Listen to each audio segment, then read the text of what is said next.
Jaime. Yes. I'm Silvia Saucedo. I have been an educator for many years. I was in Chicago Public Schools as a teacher and as an administrator for over 20 years. And the question I have for you is, as Alderman, how would you help Chicago Public Schools? We have to look at the way we're leveraging resources for schools differently. We have to look at it from the standpoint of we can't just focus on statistical needs.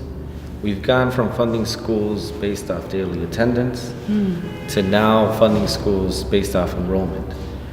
That we've seen some improvement with that. However, it's not enough. It doesn't address the substantive needs of children in schools.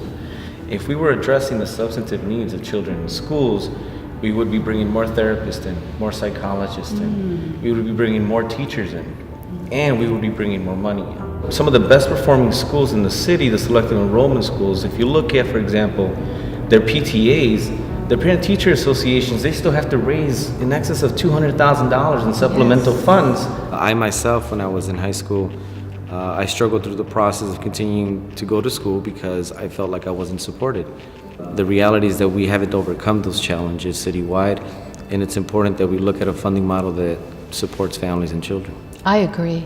Do you have any children in Chicago Public Schools? I do. I have a 12-year-old that's a 7th grader in a Chicago Public School.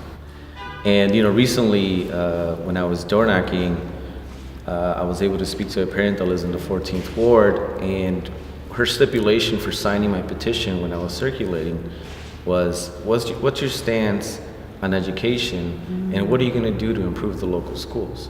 I have to send my child to a selective enrollment school outside of the community.